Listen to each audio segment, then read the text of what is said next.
Hello, I'm Hovik Manoucharyan from the Groong podcast.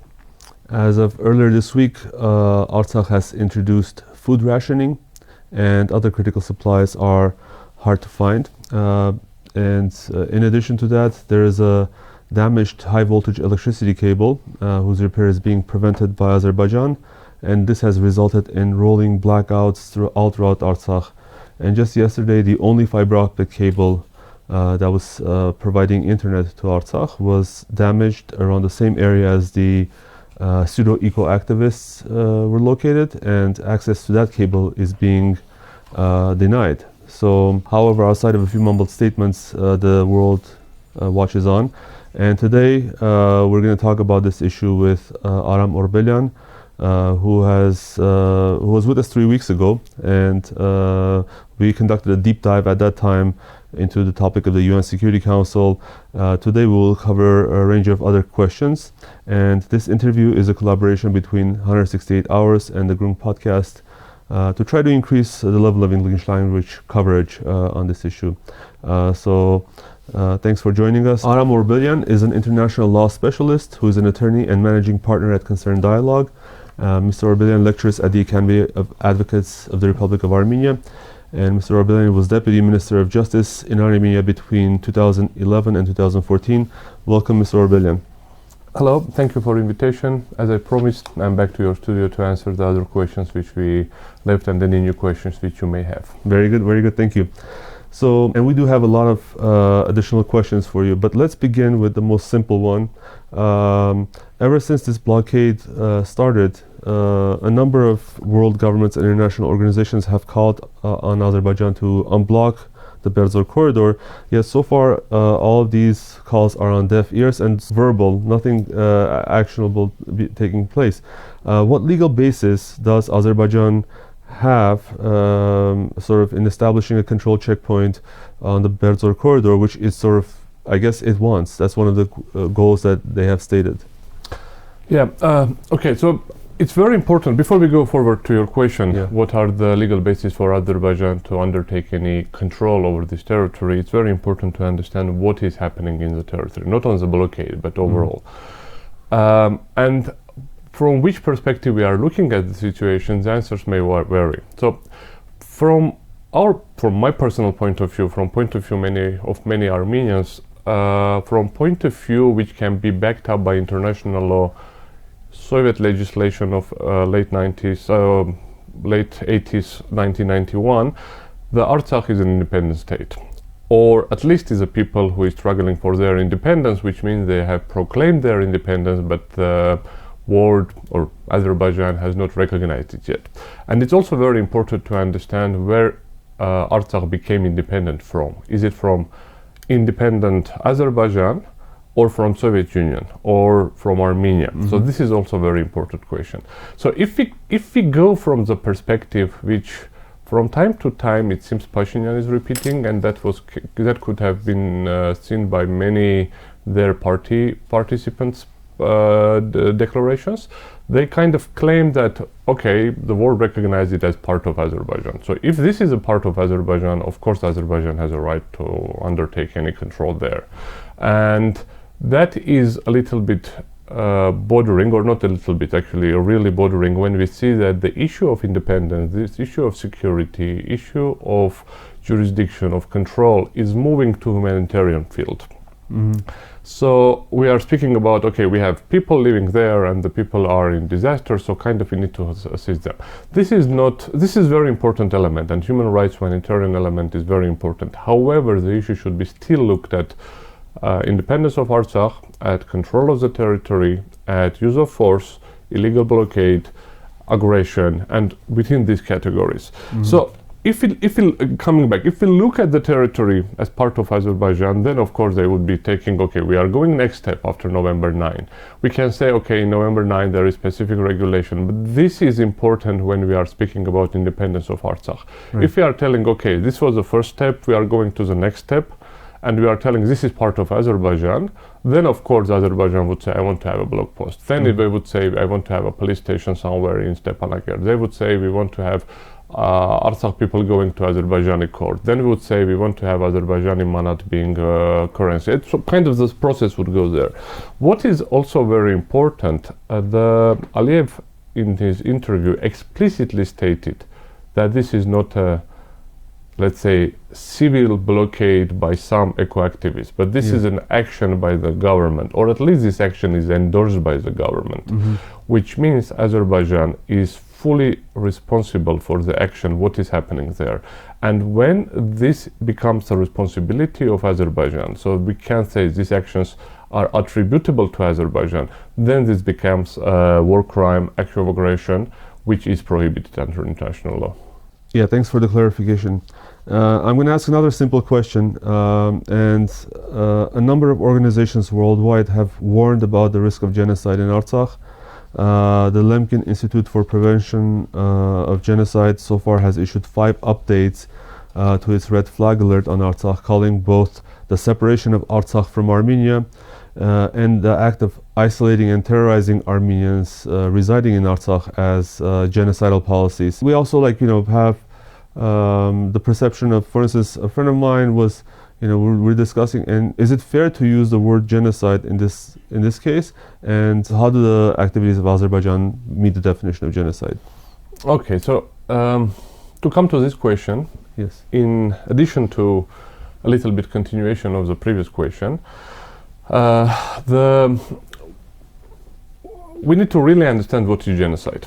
So the genocide is not physically killing of some people. So if you go and kill ethnic groups, that is genocide. That's kind of clear.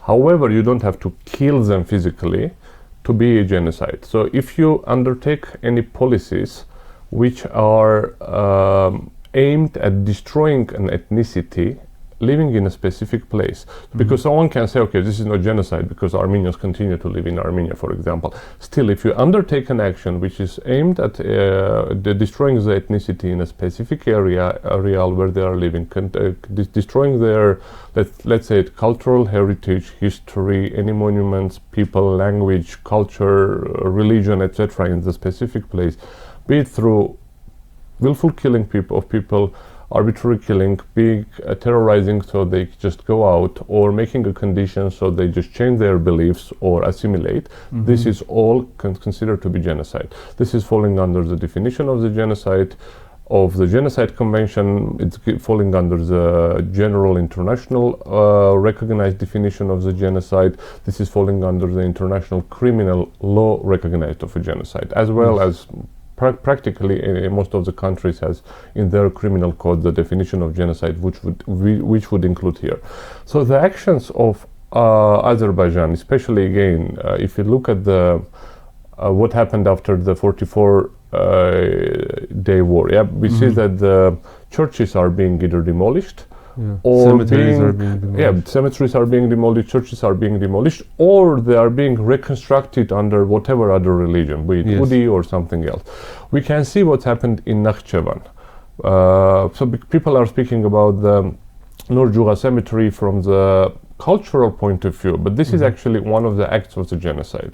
Today, many Armenians would not even recall that the Nakhchivan is historical Armenian land with very rich Armenian history, very rich Armenian monuments, population, etc. So the same is kind of Azerbaijan is trying to undertake in Artsakh. Already in areas where they are controlling, they have demolished many churches. And there were a lot of publications, a lot of studies, a lot of reviews showing what was before, what was after. The same is happening when if you take at the point of, if you take the interview of Aliyev and he say, okay, if either you stay here and you become Armenian or you go back. The road is open if you are leaving Artsakh. But you either become an Azerbaijani, you recognize our jurisdiction, you become part of Azerbaijan, or you go away from Azerbaijan. And if we see what's happening in Azerbaijan with other nationalities, if you look at the Talish, Tat, Lezgin, etc., minorities, one can see that there is a soft, or sometimes not very soft, assimilation of the people. The same happened in the Turkey. This is a continuation of the policy which is happening already for several centuries on the Anatolia and Caucasus by Turks, because they are assimilating all the other nations, not only Armenians, Greeks, Jews, Assyrians, and any other minority. So this is a kind of a smooth process of pan-Turkism. And Third very important element is that pan-Turkism is a genocidal ideology which is to be considered to be criminal. And when we are speaking about peace, brothership, whatever with neighboring countries, this is possible. However, this is possible when your neighboring countries do not adopt genocidal ideologies at their whatever state or major ideologies which they are going to develop. So if we come back to very short answer to your simple or not very simple question, this is genocide, or this is an attempt of the genocide. Thank you. Now let's talk about Armenia's role in all of this.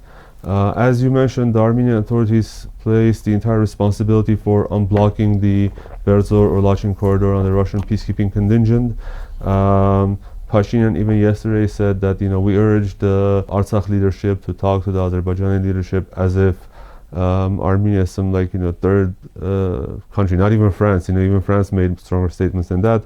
But what is the role of the Armenian government in securing the safety of the 120,000 Armenians, our compatriots in Artsakh? From a legal perspective, there is this argument that since they hold an Armenian passport, then they're citizens of Armenia, but maybe there are additional sort of legal points to consider. There are two legal elements which needs to be considered. One is that they are citizens of Armenia. That's kind of very important element, and this is something we need to consider. However, this is only humanitarian part, because if we say they are citizens of Armenia, and let's say Azerbaijan says, I'm opening the border, they can go in one way, so let them come to Armenia, then technically this could be a little bit tricky issue if you go only on that part. And then in general, humanitarian interventions, use of force for protection of nationals, etc., is very problematic concepts under international law. It's not giving in general right to just get in and do whatever you want there, even if you have the force. However, under the Armenian legislation, there is another a very important element which we need to consider. The preamble of Armenian constitution, and even before that, even more important document, the Declaration of Independence of Armenia, establishes the main areas of development in the Artsakh question for Armenian government and Armenian constitutions. Whoever is there, doesn't matter, is it left or right, more liberal, more conservative. There is a statement of two international law issues. One is Armenian genocide recognition and worldwide recognition of the process. This is very important and essential element of the security of Armenianhood worldwide. Second one is the unification of Artsakh and Armenia, because the document is making, the declaration is making, is based on this document where the both countries were, or both territories were unified under the Soviet rule. Yes. In addition, we really need to understand that in early 90s we had members of parliament from, or at that stage, the Supreme Council from Artsakh. So Artsakh was part of Armenia. Artsakh became independent from Armenia, or at least became independent from Soviet Union, and was never part of Azerbaijan. So if your neighboring country is undertaking an aggression to, let's say, occupy a territory, you need to have a kind of a position there, especially if the country is linked to you. There is an agreement, we can discuss of the legal part, between the Levon Ter-Petrosyan and as a president of Armenia and Artsakh government, or the self-governing body there at the moment, or the defense committee at the moment, where Armenia took the responsibility for the security of the Artsakh as a republic, or as a territory which is going to become a republic. And all these elements are giving an obligation for Armenia to undertake the actions. But let's say, I will bring another example. There is a Ukraine Russia war operation, whatever you call it, is taking place. And many countries who have no link to Ukraine, meaning there are no nationals of those countries living in Ukraine, etc., they're raising an issue that Russia is an aggressor, Russia is occupying a territory of Ukraine, and raising very specific, very concrete requests towards Russia, undertaking very specific, very concrete actions, like taking very specific actions like sanctions against Russia, there was 8 or 9 groups of sanctions by EU, by US and other countries. Now, there is a specific country which is called Artsakh, which status still to be regulated under the Minsk conference, which is to happen whenever there are conditions. There is another country called Azerbaijan. Azerbaijan is undertaking firstly by force in 2020, then by kind of peacefully, but still by force, because this is something coercive. Yeah, recursive action against the people there. They are blockading, they are damaging the cabling, they are not allowing to the normal life to recover there, and no one is telling anything. And no one is telling anything because there is a country, Armenia, which is interested just as a member of international community, but also because they are compatriots there, because we are assisting this territory, because this is part of Armenian historic land, and we are not undertaking anything specifically because the people sitting in the government are afraid, are physically afraid of anything. The country cannot be governed under the fear. I mean, if you are afraid that your neighbor is going to attack you and you can't do anything because you are afraid of that, then you won't be able to undertake any effective measures.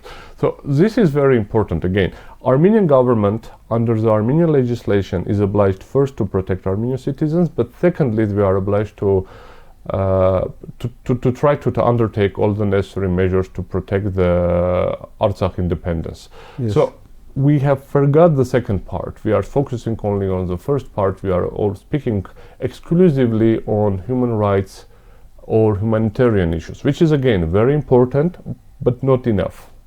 I believe in 1992 there was also this statement from the president of the Supreme Council that says no, Armenia should not do anything to undermine and to even support Artsakh's independence. Was it 1992? Maybe I got the years mistaken, but what power does that statement have? Is it the power of law? And if it is, why does the Armenian government ignore you see, there are two major policies in Armenia. There is Armenian policy, which says there is an Armenian territory, there is Armenian area of life, and Artsakh can be part of Azerbaijan if the Azerbaijan is part of Soviet Union and Azerbaijan is not Azerbaijani land but small Soviet Union example, because we really need to understand that in early 1920s, 1930s I mean, Azerbaijan was not a Turkish country. It was a country where you had a lot of Tatar Turks, Iranians, Armenians, Lezgins, a lot of Caucasian nations. You had Greeks, you had Jewish, and this was kind of an area which was a small Soviet Union. By telling Soviet Union, I mean the Soviet internationalism and the brotherhood, etc., etc. And it was really multi-ethnic. Baku was one of the most multi-ethnic cities in Soviet Union. If you just go to see the Baku, because people are forgetting that Baku is also, let's call it, was inhabited by Armenians. People are forgetting that before '88 it was still in Soviet Union inhabited by Armenians. People are forgetting that before Sovietization, the Baku oil fields were about 50% were owned by Armenians. So we just forget of all of this and say, okay, this is a country, we should not be intervening. The very important element, in 1991, when Soviet Union was collapsing, there were leaders of Soviet republics, let's call it that way. It's not republic because they are not sovereign states. They were like leaders of the regions, call it whatever you want. And they wanted power for themselves. So they were eager to do anything just to get a power. And Yeltsin was trying to get power from Gorbachev, Armenian leaders, not only Armenia, Uzbekistan, Kazakhstan, Georgia, Moldova. Everyone wanted to have the power by themselves, and everyone was thinking, okay, we will become independent and we will be great. And then, because of this, they were just trying to give up everything. So Yeltsin was telling, just take as much autonomy as you want, because that was the way to bring down Gorbachev, or not personally Gorbachev, but the Soviet rule. So at that stage, Armenians kind of Levon Ter-Petrosyan and the continuation, they're thinking, okay, we just need to have a country by the borders which we had in Soviet Union, and that's something which is Pashinyan continuing. This is a wrong path, because there was one country, Soviet Union. People came into Soviet Union by different areas. In Soviet Union, there were changes of the areas, there were changes of the borders, there were changes of the administrative borders, because it was one big country. Everyone, in addition to whatever, it was a national, but the Republican passport had also Soviet Union passport. Everyone in international relations was being perceived as Soviet Union citizen or Soviets or whatever you call it. Sometimes even we were calling Russians altogether, but it was a Soviet passport which was kind of distinguishing those people. People were represented, protected, acting as a part of a Soviet Union. So when you are a part of a Soviet Union, the border between the areas of Soviet Union is of less importance. It may have some importance on the local level. Is this a field where I can bring my cattle or not? But this kind of very technical issue, not an issue of the sovereignty, not an issue of the control, not an issue of the local legislation, because most of the legislation was still Soviet. Most of the laws which were adopted in republics was copy-paste of Soviet regulations. So from that perspective, it has zero interest, zero importance. When the country falls apart, then we need to understand where the border should go. Right. Then we need to understand what areas should go under which countries. And the principle, so-called uti possideti, what means that just take whatever you possess, is not working when we are speaking falling apart of a country. It's working when we are speaking about decolonization of Latin America and partially of Africa. But again, it's not working when we are speaking a country is falling apart, even if it's called a union, because Soviet Union is not a union. It had 15 republics, but 15 republics had zero importance in the sense of the participation. It was not a federalist state. It was the Republican elections or the Republican whatever. Soviets has zero impact on the overall Soviet regulation. So it was Moscow who was deciding everything. So it was very clear centralized state, even with all these elements, even with Ukraine and Belarus being members of General Assembly kind of artificially. It still was Soviet Union which was deciding everything on the international level, on security level, on the legislation level. Kind of everything was centralized there. You're saying that it is, I guess this is more... I'm sorry, just coming back. So now what is a declaration of the Levon-Petrosyan or the Council of Importance? So whenever we go to international relations and we try to understand what are the sources of international law, unilateral declaration of states has some importance. We need to understand the context. We need to understand if this is speaking about legal obligation, if someone who is doing this declaration has a status by their internal regulations to represent a country, has a status by international law to represent a country. Is this aimed at international obligations, or is it aimed at internal policies, etc.? So from that perspective, when we, or if we will be speaking about the independence of Artsakh, this is one of the elements which could be brought against or for us, but this is just one element. As I said, the more important element would be that we had 5 or 6, I might be mistaken, members of Supreme Council or the Supreme Council or from Artsakh. So this is more specific action. We had the places where people were voting in Artsakh. The electoral districts were created there. So this is very specific actions which is showing the intention or specific actions of the government of Armenia. And then, of course, it's very important also to look, if we are speaking about Levon-Petrosyan's declaration, another declaration in '96 when we had the OSCE summit, and they wanted to claim that this should be looked within the territorial integrity of Azerbaijan. Kind of, not directly but indirectly showing that this should be solved within Azerbaijan. Armenia said a very explicit statement that the status of or overall settlement of the conflict should be in Minsk conference. There is a body which is to decide this question, and the Minsk conference has a mandate given by OSCE. The mandate is recognized by the relevant decision, and the Minsk conference has never met yet because there are no preconditions, there is no agreement. So Armenia made a very clear statement that we don't want to undermine it. When there will be the conference, then we will decide. We just don't say it's independent. We are not telling it's not independent. We are not telling it's part of Armenia. We are not telling it's part of Azerbaijan. The conference should decide. But we need to have a position. So this is very important. Coming back to your question very specifically, the declaration may have some importance, but is not decisive.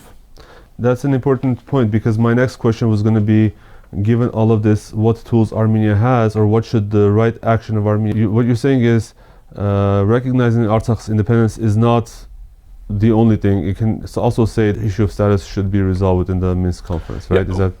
So let's say Armenia should very clearly state that Artsakh is not part of Azerbaijan. Okay. It can become, it can be independent, but it's not, because and that's very safe position if the government is afraid of recognizing. Yeah. It's a very safe, because there is a decision, there would be a Minsk conference, and then we will decide. This is kind of a position which is postponing. Again, this is not the good solution, but this is at least a solution which is which kind of put them in a safe haven, let's call it that way. So that they kind of, if they're afraid to say, okay, there is independence, we have to assist the Artsakh government for their fight for independence, we need to recognize their independence. If they don't want to do that, there is a very safe position, which was in '96, telling, listen guys, there is an international instrument. The instrument said that there should be a peace conference, and the peace conference should decide the outcome, the status, the overall regulation, the relationship between the parties. And it's not Armenia-Azerbaijani issue, it's also Artsakh issue. Then let's go there and decide there. Today it's not part of Azerbaijan, because it was never part of Azerbaijan. Mm-hmm. So in early 90s, Azerbaijan occupied about half of the Artsakh, but then it was liberated. But it was never part of Azerbaijan, and Azerbaijan in international treaties always made a reservation that this treaty is not covering the territories which is not under my control. So technically, and Azerbaijan became member of UN in 92. In 92, the actions which I was telling in elections of 91, the declaration of independence has already happened. Right. So, and there is no international recognized borders of Azerbaijan. There is no international recognized territory of Azerbaijan. There is no any document which said that Soviet Azerbaijan became independent Azerbaijan. I mean, because we are telling, oh, Azerbaijan became a member of UN by these borders. No, it's not. Mm-hmm. I have looked all the documents which were submitted to UN, and they are all published. It's kind of a little bit mixed, but everyone can go to UN webpage. Everyone can go and look at the agenda of the General Assembly, agenda of Security Council, look at the documents, the submissions, the submissions under the submissions, and practically everything is online. And there is no map. There is no statement that the Soviet Azerbaijan is becoming Azerbaijan. So there is a letter from Azerbaijani Republic telling that we are becoming member of UN, and the Security Council has passed and adopted the decision. General Assembly has adopted the decision, and they said, okay, you are a member of UN, but they never said you are a member of a UN under these territories. Okay. The same is like, I brought this example many times. When Japan became member of the UN, no one said you are becoming a member without Kurils or with Kurils. They just say you are a member. And the border issue, territory issues, the dispute can be solved by amicable means. Yeah. Okay. So on to our next topic. Armenia, as a member of the Council of Europe, is also a member of the European Convention on Human Rights. So is Azerbaijan, I believe. And at the start of the blockade, Armenia had applied to the ECHR requesting interim measures, and we know that those were partially approved. The ECHR called on Azerbaijan to, quote, take all the measures that are within their jurisdiction to ensure safe passage through the Lachin corridor of seriously ill persons in need of medical treatment in Armenia and others who were stranded on the road without shelter or means or subsistence. So this seems like a little narrow definition of who Azerbaijan should open the corridor for. Do you think that's too specific? And access to the fiber optic cable, how about free passage for everyone, not just the sick and the stranded? Yeah, there are three issues here. First one, it might have been a good decision at the moment, because it's a decision under Rule 39, which is interim measure procedure, which is not a final decision. It's just like an interim measure just before the case would be going, and it's an action which need to be undertaken because the situation is going to be severe. So it's not a final decision of the situation, finding who is guilty, who is not guilty, if there is a human rights breach or not. I'm not sure what we have submitted, what we have requested, and what were the basis of our request. However, I'm sure that another similar request, more specifically, could be filed today, in 1 week, or maybe in 1 month. We also don't need to abuse the right of application in general. Still, this is not the case for international, whenever the applicant is a country, but still we need to kind of apply. Second issue is, which is even the more problematic issue, who is to take action and what territory. We need to understand that when we are speaking about Azerbaijan to take necessary action, Azerbaijan is claiming that, okay, it's my action, it's not my action, it's Russian peacekeepers who has to undertake, and it's not Russian peacekeepers. If you look at the publications or statements by Azerbaijan, and that kind of is seconded by Armenian government, which is very strange. They say, okay, it's not Azerbaijan, it's Russian peacekeepers who are closing them. And they say, okay, no problem, any civilian can go through it. And if we go and look there, technically this may be true, because Russian peacekeepers are standing between Armenian and Azerbaijani people there. So technically, before you get to Azerbaijani, you get to Russian peacekeepers. And Russian peacekeepers are not allowing people going through it when they believe that there are going to be problem passing through Azerbaijan and going to be a provocation, whatever. That's kind of at least my understanding from what I see, what I read, what information I receive from first hand or second hand or from media. So now coming back to Council of Europe and European Convention, I believe that new requests could be filed. So for the third day, it might be positive to have for ill, without shelter, to reunification of families, which we see didn't happen fully, but at least partially.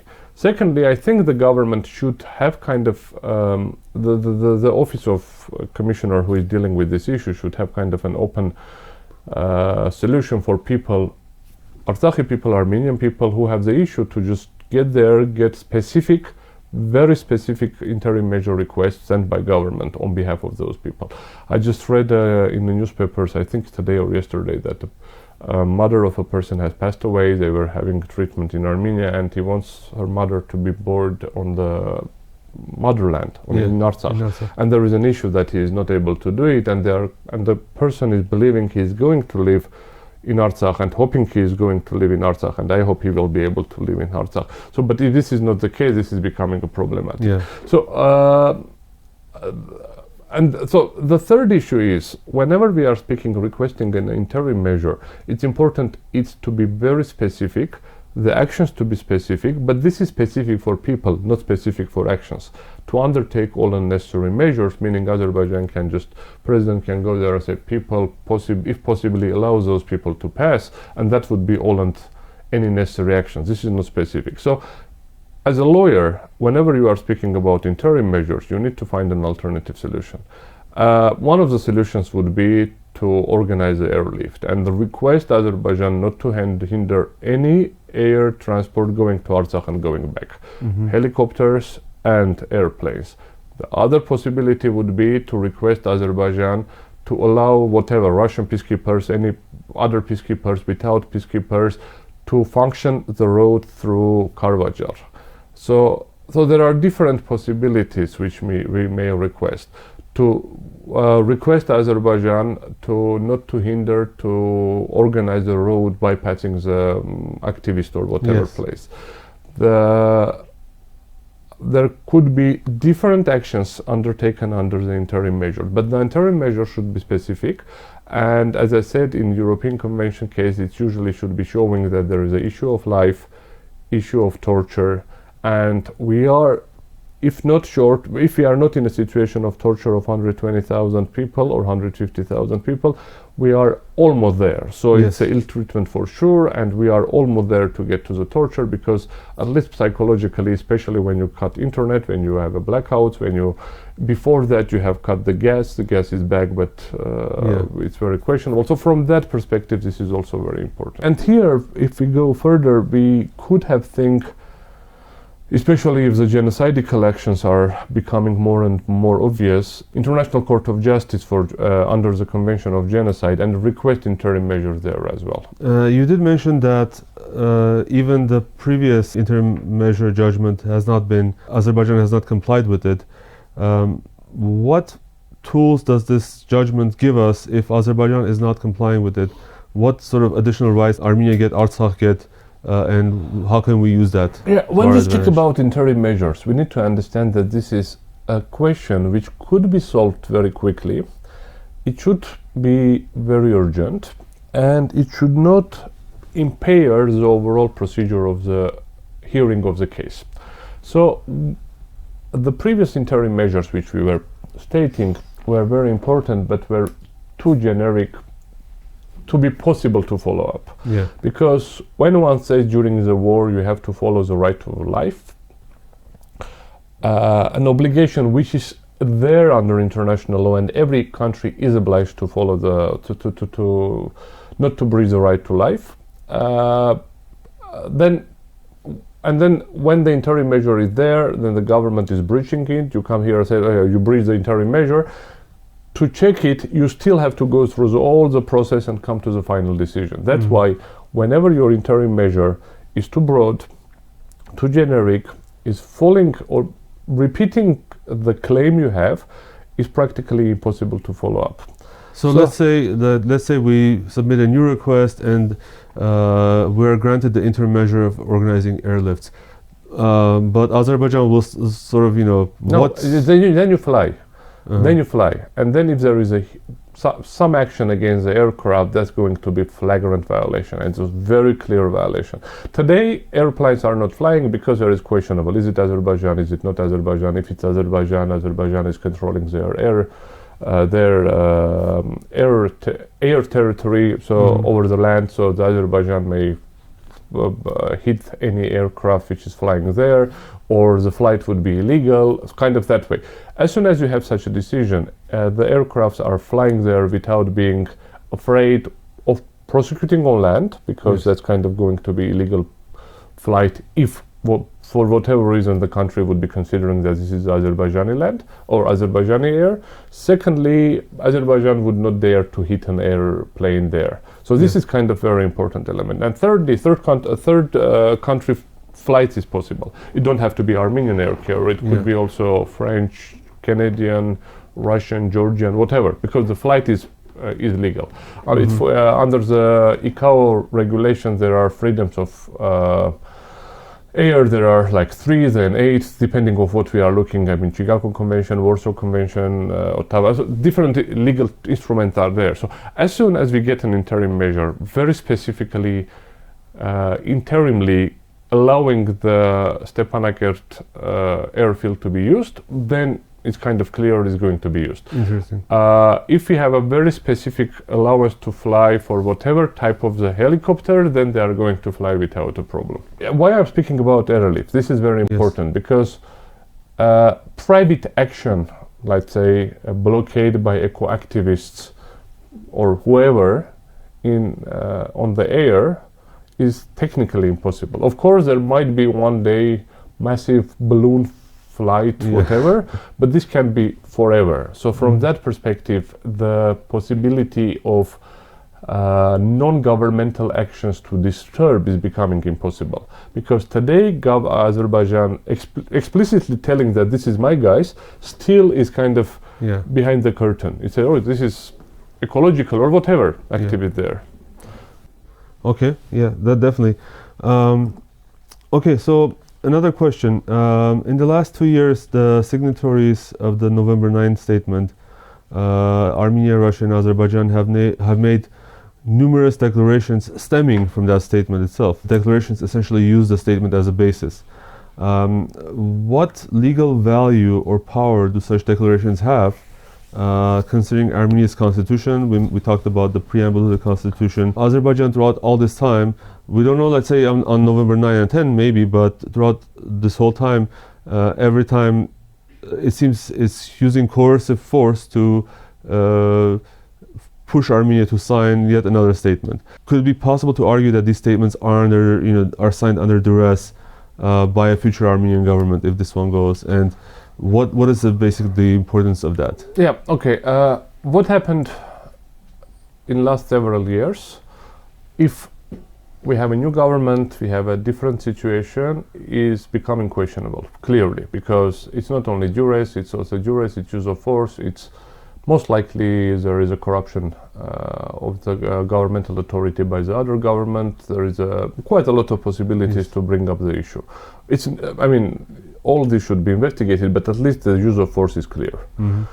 Now, we need to, let's say there are two elements here. First one, we need to really evaluate what is November 9 document.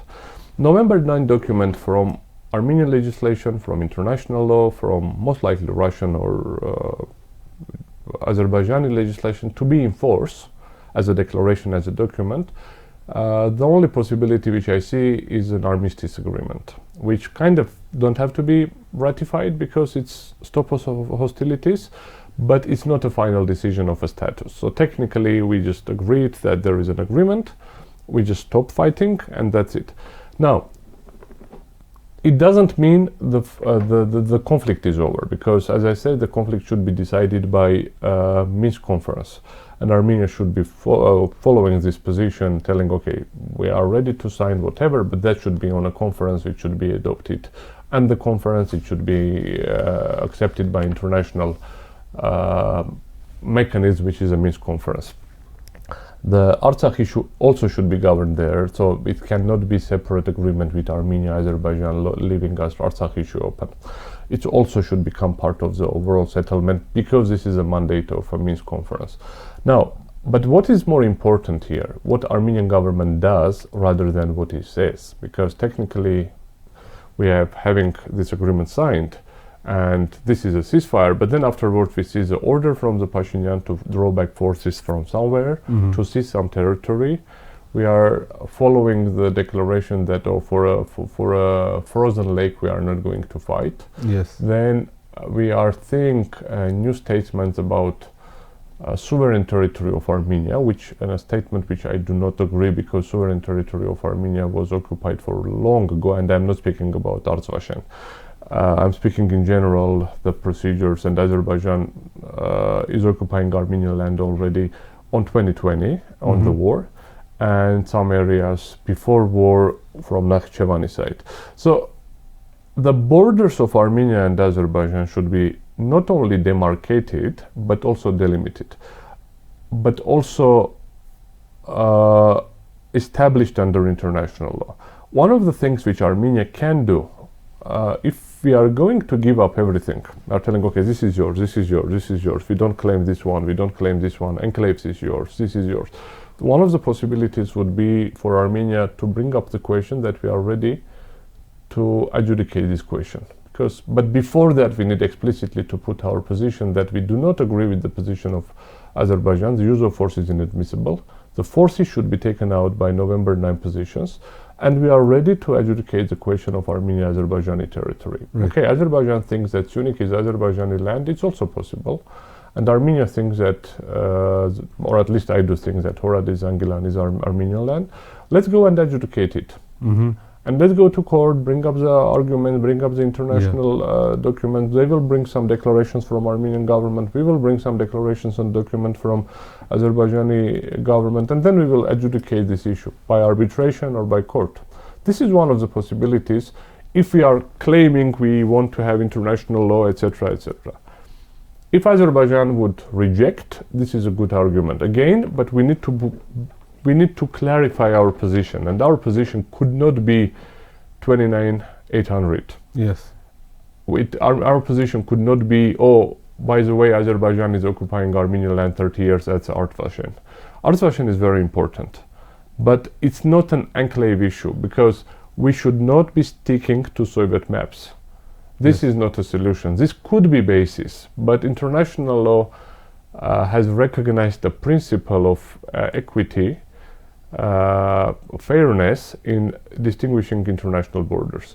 And for sure, Vorotan should be Armenian land, because the road going there has a huge importance for Armenia, has very little importance for Azerbaijan. Of course you can have another road, of course you can have a third road, fourth road, and I'm not speaking even the historical part that this road was built by Armenian let's say funds or Soviet Armenia funds, and that was a part of the Soviet Armenia. Even that is done wrongly. But we should not be speaking about only demarcation. We have a map, let's just go see where it is. But I think we need to be also doing delimitation, and that's repeating could not be the Soviet borders. And adjudication is one of the solutions, but there might be different. But before that, it's very important for Armenians not to be afraid of Azerbaijan using force. And we need to forget the wording legitimate use of force. There is no legitimate use of force. We can never give the legitimate reason to use of force. The only legitimate reason to use armed forces, besides UN Security Council, is self-defense. The restoration of territorial integrity or whatever is not a legitimate purpose of using of force. And self-defense and using of force against people, the self-determination, is an aggression. This is also very important. We keep talking about sort of question. Now, if we have a new government, for instance, could the fact that Azerbaijanis are now, I mean, the new status quo would be that Azerbaijanis are occupying the, for instance, Vorotan Road or the Goris-Kapan Road. Could that be a reason for Armenia to use military force and argue self-defense in that case? I would be very self-contradicting if I answer yes. The answer for sure is no, because if there is a dispute, it should be solved amicably through peaceful means. If something changes in Armenia, we have a normal government who are thinking and believing in Armenian values, enshrined in Armenian document, that is a constitution and a declaration of independence, and pursuing those values and those purposes, nationwide purposes. And we have reconstructed our military force, which is capable of undertaking their obligations under the constitution, which is a territorial integrity, etc. There are possibilities peacefully to gain those territories back. I just give a small hint of spoiler. The blockade of Lachin is one of the possibilities just done merely from this side, because those territories are Armenian territories, but again, it should not be done by bringing military force or killing soldiers or etc. So this could happen when there is a force from Azerbaijan, but there are amicable solutions of this issue. But for that, you need to have a government who is not afraid to act and who is bearing the values which I said, the Armenianhood, the Artsakh is Armenian territory, the recognition of genocide, and security of Armenia as a whole in a bigger area. Okay, very good. Well, we're out of time. I want to thank you, Mr. Orbelyan, for coming as our guest again. My name again is Hovik Manucharyan. This is a collaboration between the Groong podcast and 168 Hours. Thank you very much for joining us. Thank you for the invitation.